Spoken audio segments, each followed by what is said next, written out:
Yes, ma'am. In the time since the gaggle, Mitch McConnell has given a speech in which he again said that his job is to deny the president a second term. He also said that if the administration wants cooperation in the next 2 years, you're going to have to move in the Republicans' direction. Is that a position that the president can work with? Well, look, again, I'll say this. I think first and foremost, the message of Tuesday's election was that the American people want both political parties to work together. There'll be time for another political campaign, but we just finished one. Candidates weren't elected to have more fighting in Washington or to refight the battles of the past 2 years. I think, again, what the president has said today in inviting Senator McConnell and other leaders to the White House on November 18th is to sit down, listen to each other, work together, and find common ground. I think that's what the election was about, and that's what the president is intending to do. But when you hear these remarks from McConnell, do you get the impression that the Republicans walked away from this election with that same message that you got? Well, you know,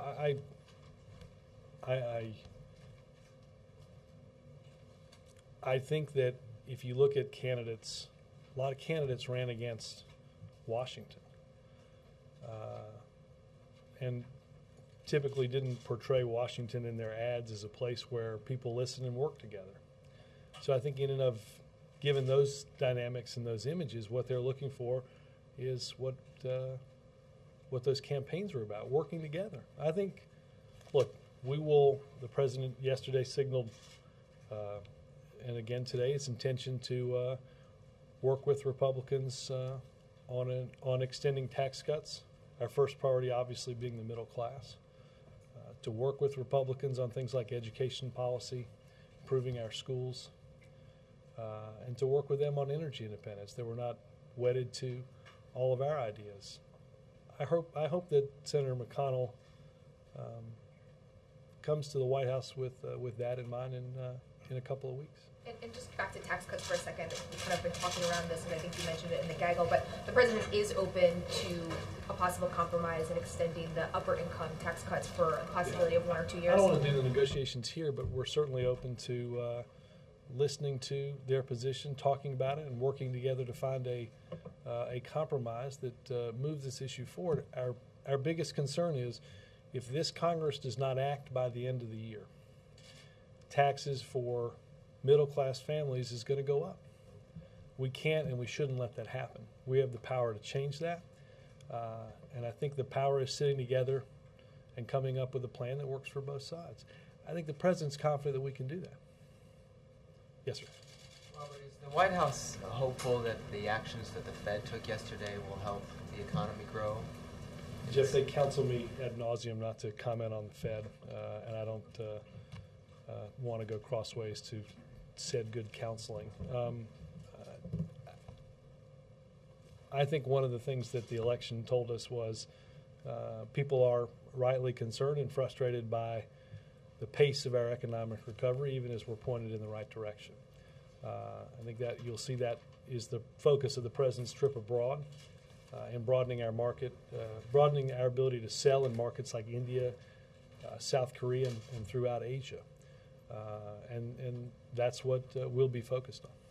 Are you concerned at all that there are countries that you will be meeting at the G20 who have reacted poorly to this and saying that it will hurt your ability to get Jeff, I don't want to get into commenting on the actions of the Fed. One other thing. Sure. You mentioned this morning, and the president mentioned this morning, that taxes will be one of the major priorities during the lame duck session. What other priorities would you list in the next couple months? You know, I think the president listed this, and I think it's very important, and that is getting ratified a new reduction in our nuclear arsenal with Russia by approving the START treaty. And again, I think this is a place where bipartisan traditions have always held. The very first START treaty passed 93-6. The most recent treaty was approved 95-0. There was a strong bipartisan vote out of the Foreign Relations Committee on this, and I think that's why people from Sam Nunn on the Democratic side to Senator Lugar on the Republican side, Henry Kissinger on the Republican side, George Shultz on the Republican side, believe that reducing our nuclear arsenal is a good thing. I think there's some other pieces of legislation that are close that we didn't finish at the end, things like child nutrition, which obviously is a huge priority for the First Lady. And no doubt we want to get our budget director confirmed. Our fiscal situation is something that this administration, the Fiscal Commission, and Congress will spend a lot of time on, and it makes sense to have a budget director in order to do that. Jill. Just a quick one on START. Again, do you think that this election, the results could have any effect on the viability of the START agreement? Yeah. Could it slow it down? And also, I just wanted to follow up with that story coming out of India about the president's trip allegedly costing $200 million a day for 3,000 people. Can you set the record straight exactly? Well, we have set the record straight with you guys. I'm not going to go into how much it costs to protect the president. Costs are comparable to when President Clinton and when President Bush traveled abroad. I think the same report that you're referring to said that there were 34 warships off the coast, which I understand the Department of Defense has said, as we have, that that's simply not true. When it comes to the START treaty, I think I do not think that the election should change the bipartisan history of arms reductions. I mean, it was, after all,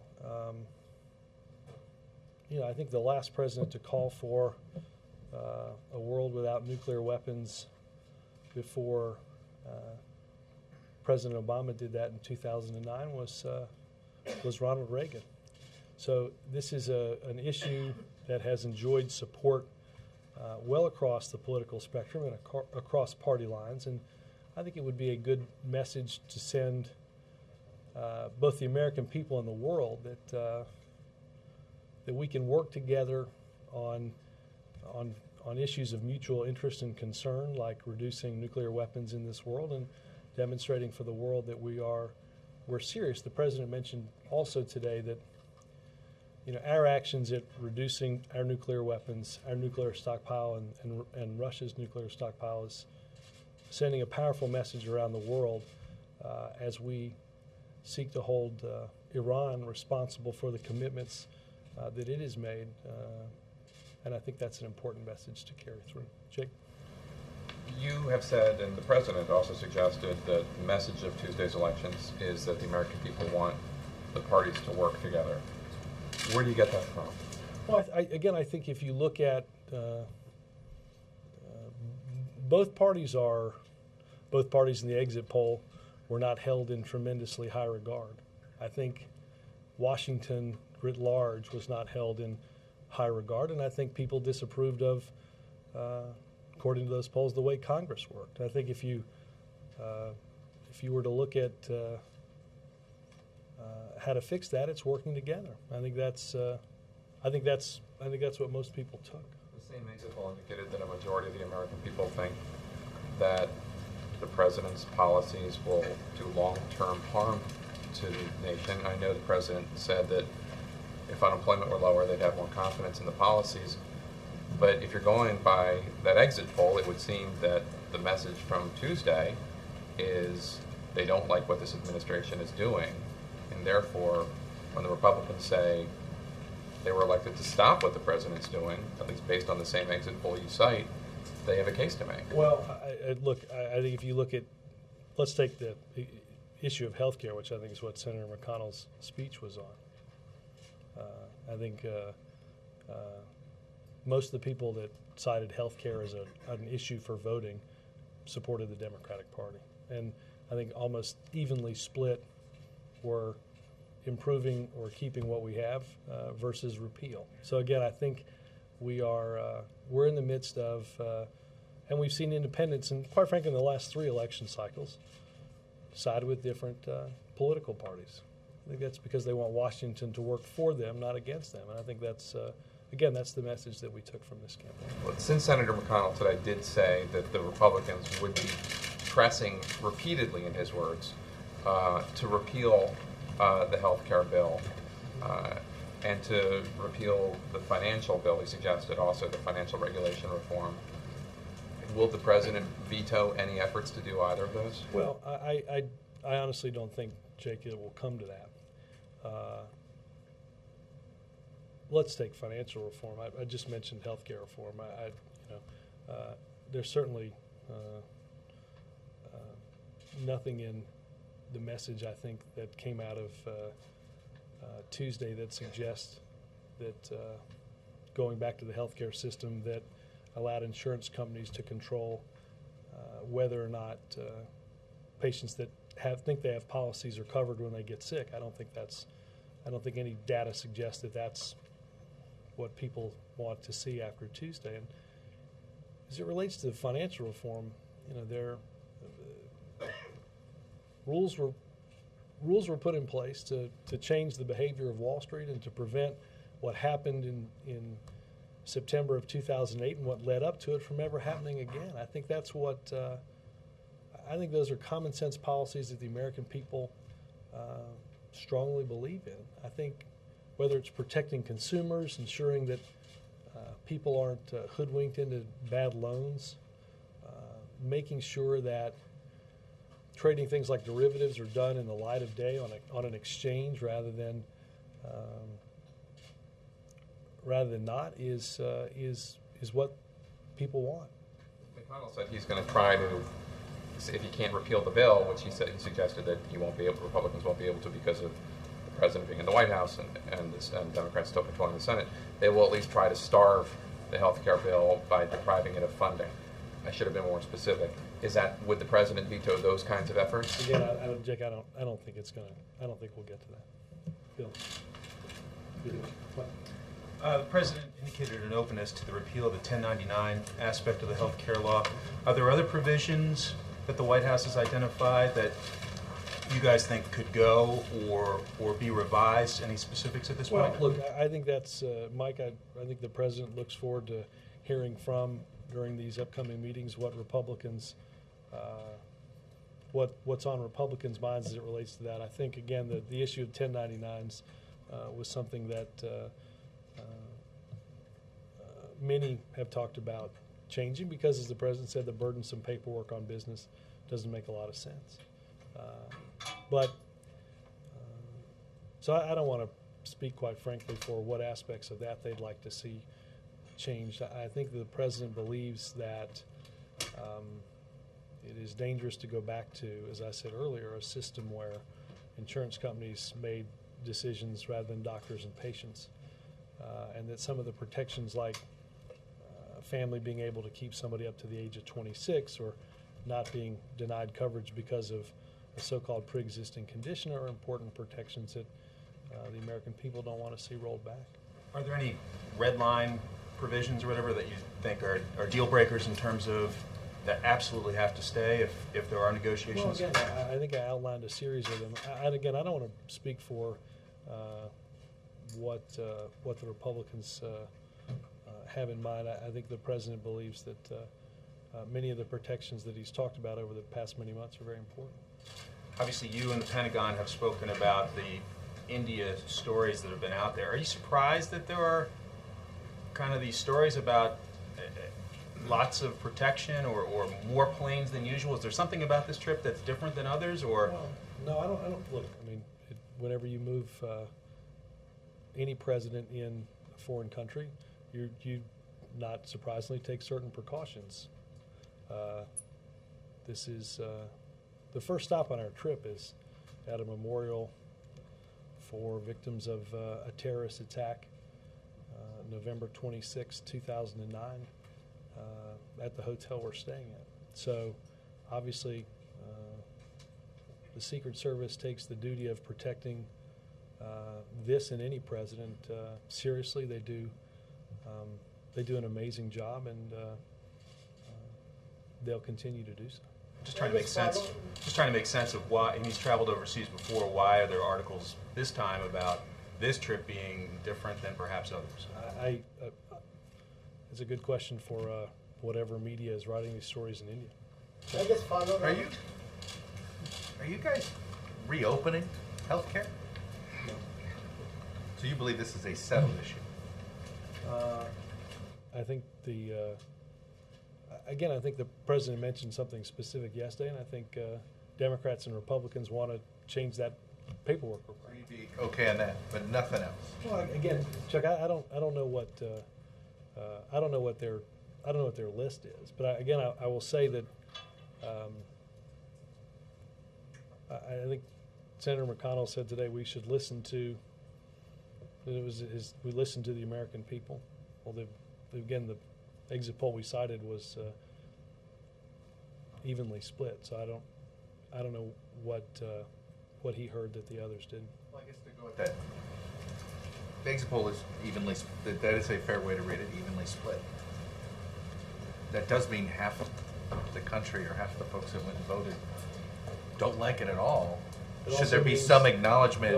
But is there anything to? That's right. I mean, but is there any? Do you feel that you should open up this for some discussion for more additional things than just this paperwork? Again, we look forward to having meetings and people bringing constructive ideas. Reading these exit polls a little bit, there's a couple things that stand out. One is there was clearly a Democratic-based problem. Didn't show up.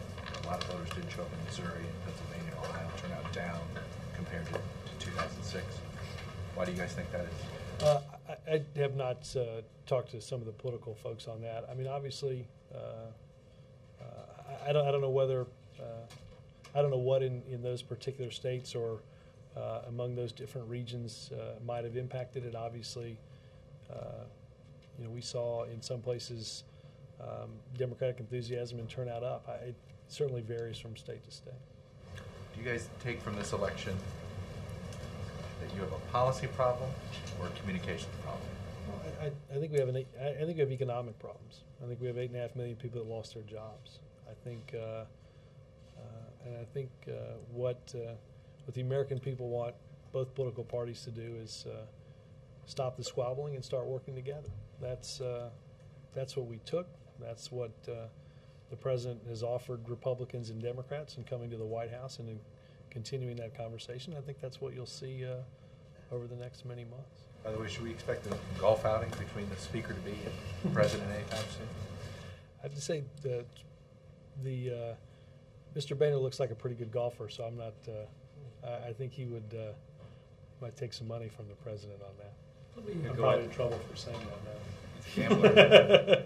Go at that though. I mean, for all of the talk yesterday, today, of cooperation and reaching out and working together, what the president said yesterday didn't indicate that he thought there was anything wrong with his policies. He blamed everything on the economy and nothing on his policies per se. Well, again, I think, Bill, 60-some% of the people said they voted based on the economy. I think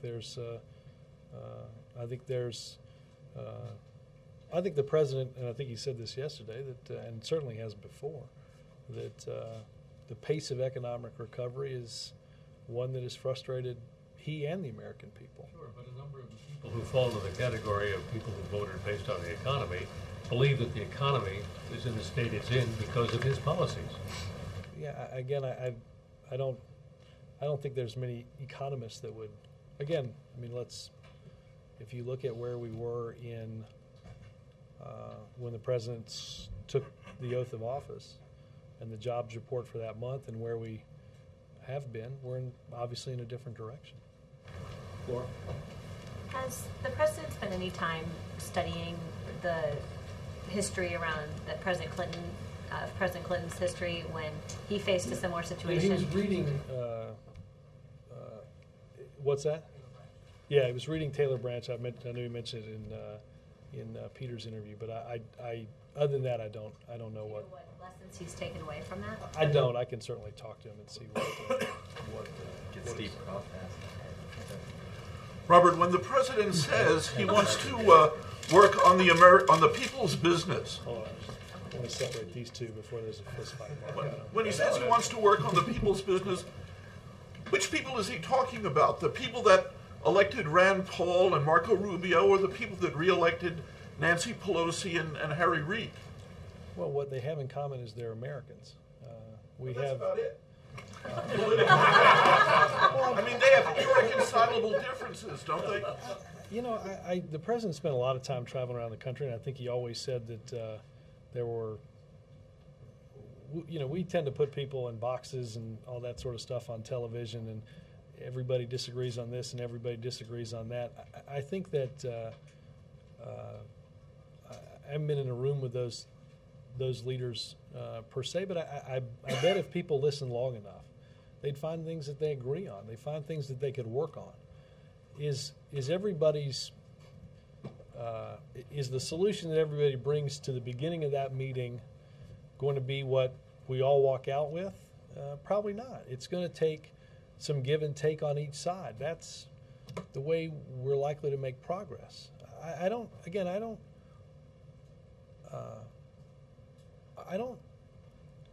think there's anything in this country that would have you believe that the message that people took away from this campaign was gridlock, more arguing, more bickering, more partisanship, more not working together. I don't. People ran against the way this town works, and to go back to the way it's always operated would be the wrong message. On the Republican side, it seems they ran against give and take, compromise. They don't want to. They don't want gridlock either. They want you to surrender. Well, but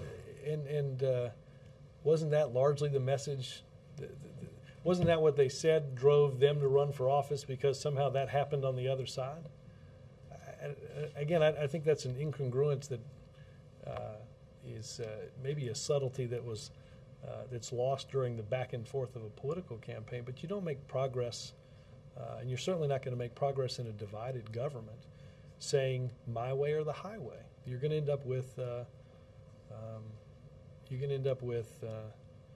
a lot more of what drove people away from having faith in both parties and in their government. And I don't think that's what the American people want to see. I don't think they want to see an endless recitation of last week's battles, because we have problems that we haven't faced and that we haven't dealt with, and that we know if we don't are going to put us at a competitive economic advantage as it relates to the rest of the world.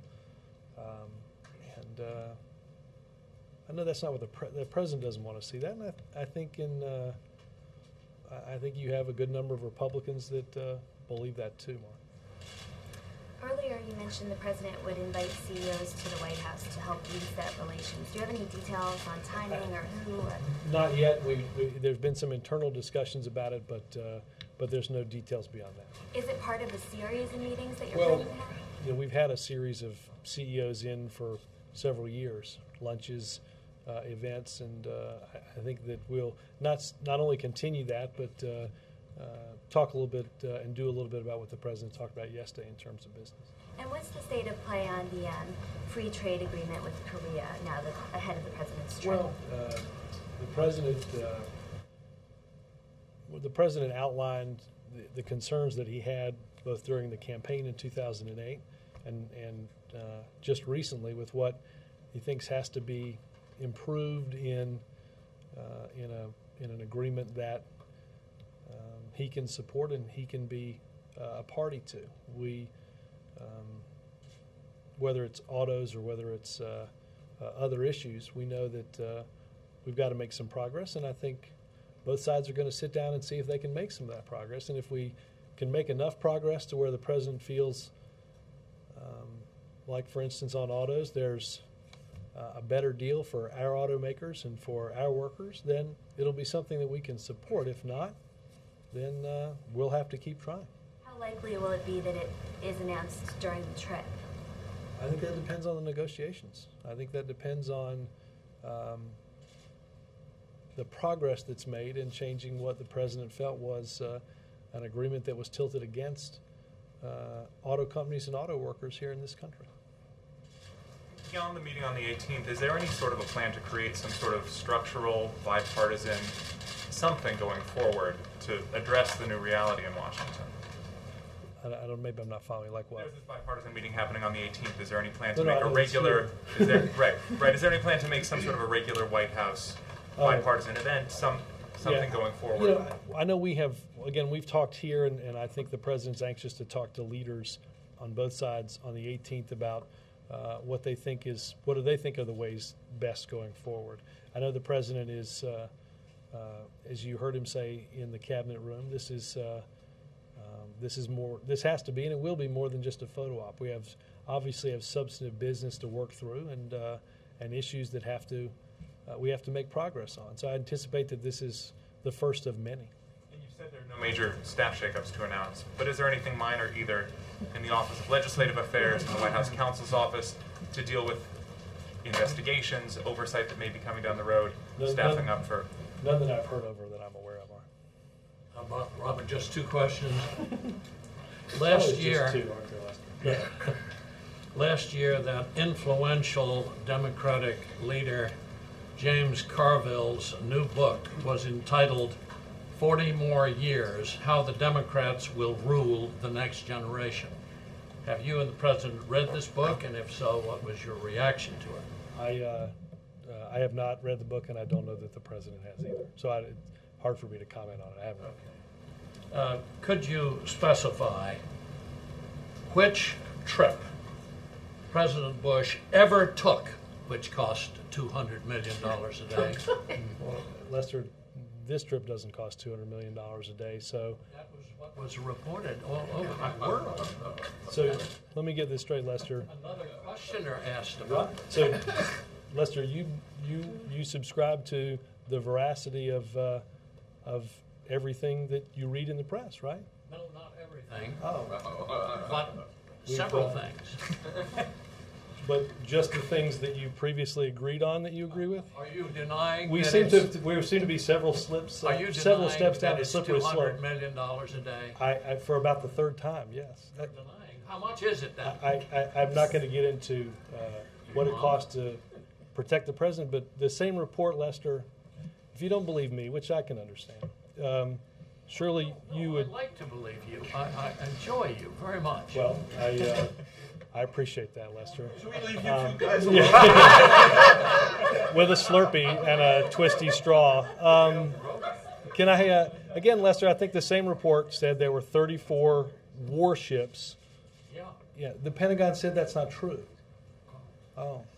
Well, May I just follow Robert? but nobody's denied the $200 million except you. All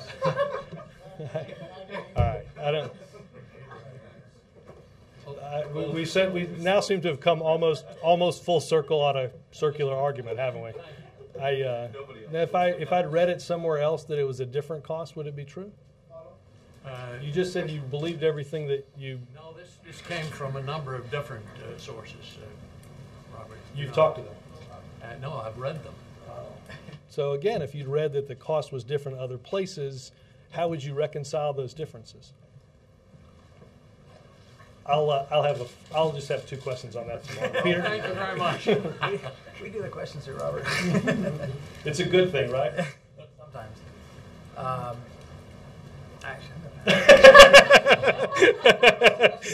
Lester had your question.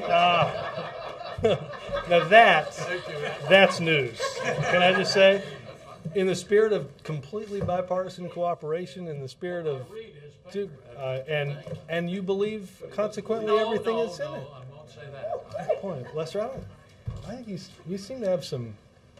I thought a minute ago. Can I see the transcript? I thought you said that. You have to be selective. So, the selectivity is based on what? On what seems to be accurate. What seems to be accurate. And what seems to be inaccurate. I see. And how does one determine that? By using your judgment. It's interesting. I don't know. I got to tell you, I thought this was fairly fascinating. But I'm sure yours are much better than mine. But I do want to come back to tax cuts because you were making a distinction this morning between temporary and permanent tax cuts. I gather the president is still adamantly opposed to permanently extending the upper income tax cuts, which the Republicans campaigned on. The president believes, and I think there's common agreement on extending permanently the middle class tax cuts. And as I said earlier, I think it's important to understand that what happens if we don't act by the end of the year. Those tax rates will go back up. I think there's common ground to be found in how to move forward. The president does not believe, and I think would not accept permanently extending the upper end tax cuts, which we know the cost of that is borrowing $700 billion over 10 years. But that having been said, I think there's I think there's something that can be come to between that. But when he said he was ready to negotiate, the one thing, part of it that he's not ready to negotiate on is a permanent upper income tax rate. Yes, ma'am. Robert, Michael Steele yesterday asked for a meeting with President Obama. And will the White House grant it in the era of consensus? And he says that also that he's for consensus, but the president governs from the left and he needs from the far left. I'm sorry, yeah. The president is governing from the far left, right, and he needs to come to the center for there to be a consensus. What say you on those questions? Well, look, I think consensus is, again, not going to be 100% of what anybody wants. So I guess the question for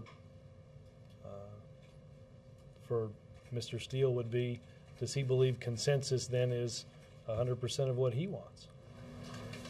Well, will the president grant Mr. Steele? I have not heard from scheduling that there's a pending request. If you do get a question from I'm not going to speak for scheduling on that. I mean, I assume that the arguments that the chairman of the Republican Party is going to make would be brought up by those that are in the Republican leadership in the House and the Senate. So it would be a redundant meeting if you were to come, if you were to ask, so you would say no, basically. Again, I just think the viewpoints that I assume is, well, most of his statements are in line with what the leaders have said. Obviously, there have been some divergence on some issues. Thanks, Robert. The president was criticized during the health care debate for investing too much time in bipartisan outreach, in effect, for waiting for the Republicans to come along, when in fact their cooperation never was forthcoming. Is there a period now where the president might see if Republicans are willing to meet him halfway, and if they don't, he may decide that time is not well spent, and bipartisan cooperation is just not going to happen in this new reconfigured Congress? Peter, as I said this morning, I think we now have, and I think, let's be honest, Republicans now control and have the responsibility for governing half of Congress. So there's certainly responsibilities that are going to go along with something like that, and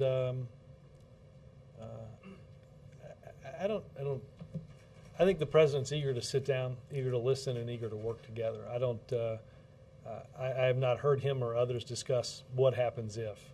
Again, I think where the message we took from this election was working together. Okay.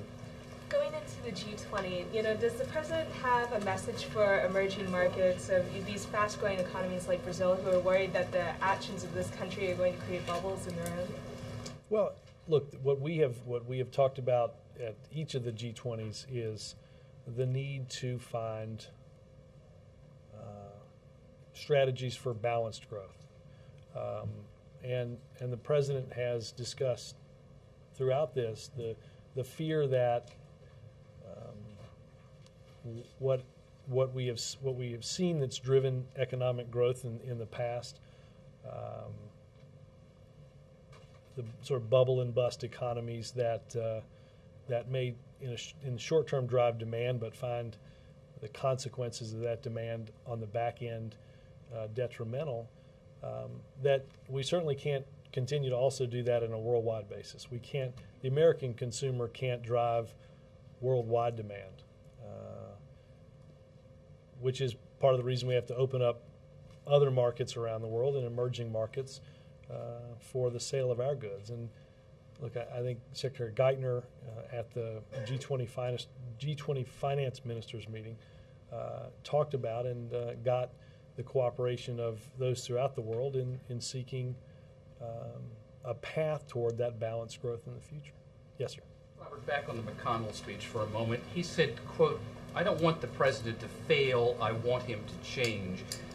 You could decide what degree of wanting to compromise that is, but do you really believe he doesn't want the president to fail? Well, look, I'm going to let he and his spokespeople speak for him. Again, I do not think that the American people, 2 days after a contentious election, believe that the next election should start the next day. I think there's a period of time in which we'll have for that election, but that we have a period of time that we need to work together to address those problems. I hope that, I will say this. Saying he wants President Obama to be a one-term president, and that's the goal. I think he said that that was the single most important job he had. I think the single most important job that the American people and the president want to work on are creating jobs and strengthening our economy. Yes, sir. Yeah, thanks, Robert. Question, or actually a couple questions. A couple weeks ago, there was an Indian farmers settlement. The president still has an outstanding request for $1.25 billion to settle with what the Justice Department says are 66,000 African American farmers discriminated against by the USDA between 81 and 96. Beyond compensation, first question, would there be like accountability on that? I mean, will the administration insist that some of those USDA employees who did practice discrimination be fired or disciplined? I would point you over to USDA in terms of what was listed inside of that settlement related to things like that. Okay, but I mean, will there be a accountability aspect to it? Again, I've not read the judgment of the settlement, and I would point you over to that. Okay, and the second question would be, where do you think that request for $1.25 billion stands now with the new Congress? I know that it was outstanding in the last Congress. I don't know if it will be in, and I don't have an update on whether it would be in spending bills that would be done by the end of the year. I don't know the answer to that. Democrats control the Senate now. Will it possibly go through because Republicans were the holdup in the Senate? I don't have an update on the settlement. But I mean, do you think though if the climate is more conducive for it to come through the White House, and the president have said that he wants it to go through Congress? He does.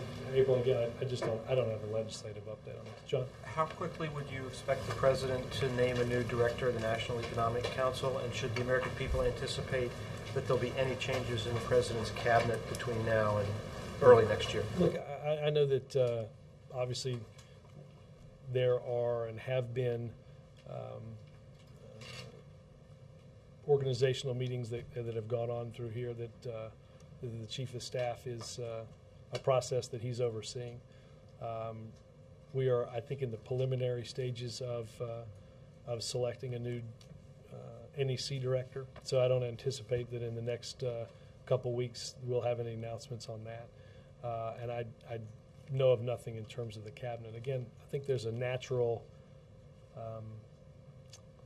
cycle of people coming into the administration pledging to stay for 2 years and returning back to the pursuits or either new pursuits that they had or that they have or what brought them, what they were doing before they came here.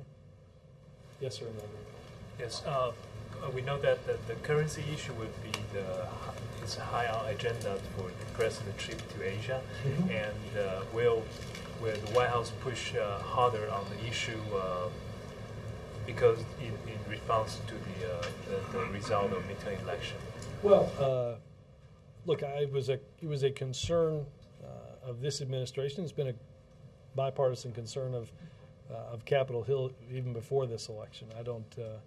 I don't think that that concern certainly in any way is lessened. The President and the Secretary have said that China has to take steps and that we will evaluate and watch what they do. And I have no doubt that this will be a topic that is talked about at the G20 and at the APEC meetings and directly with the Chinese. Bill? Sorry. And Reuters has a report saying that by NSC Senior Director Jeff Beller, saying the U.S. and its allies are seeking to rebalance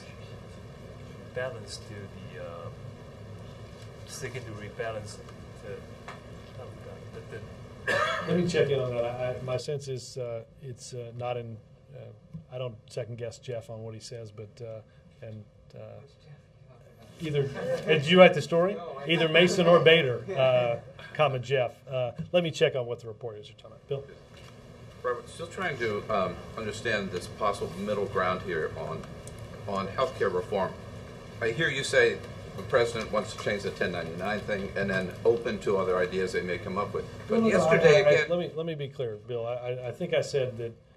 Look, I don't think the president is going to prejudge what Republicans want to talk to him about. That's what getting together and talking about things are. I think the president obviously is a big supporter of his health care plan. Okay, I didn't mean to misstate what you had said, but we do hear from John Boehner and Mitch McConnell, and we heard it very clearly: repeal, repeal, repeal. That's all they talk about. So it's kind of a non-starter, isn't it? When that's where they start. Well, I don't think that's what the American people said out of this election that they wanted to see. But where's the middle ground if they're just all for repeal? I mean, where do you? Well, again, I don't want to get ahead of what some of these meetings and discussions might be about. I think both sides would agree that this provision that is overly burdensome paperwork-wise for business makes sense to change. I think there was an effort to try to do that before the election that got held up. So, look, the president, I think, thinks that first and foremost our focus should be on the economy. I think tax cuts is certainly important on his list because of what happens at the end of the year if we don't act. Sam? I'm hoping, sort of in that same vein, but I'm hoping you can clarify what you said to Jake. You said, Jake asked you anticipate the president would veto attempts at repeal. You said you don't think it will come to that. What do you envision will stop it from coming to that? Well, I just don't think it's going to make its way through both houses. Let me also ask just on a different topic. Y'all are going out of the country for 10 days. Most of the people here are leaving. I know Bill's staying. The Republicans obviously won't stop talking while y'all are gone. Do you have a plan in place to sort of deal with what they're saying while you're gone? Well, not a how to stop Republicans talking plan. No, I don't. I can confirm that we don't have one of those. But look, it's on one of those warships that Les has. No, look, we're the president. I think has will on several occasions on the trip meet with the traveling press, and my sense is you'll likely ask about what's going on both over there and back here. That's expected, and that's part of it. Robert, yesterday at his press conference, the president seemed to acknowledge, at least in the short term, we're not likely to see a bill that would impose a price on carbon emissions. And I'm just wondering, how does he explain that to other world leaders who are looking to the U.S. for action on global warming? Well, I think what the president has said and there are certainly bipartisan proposals that would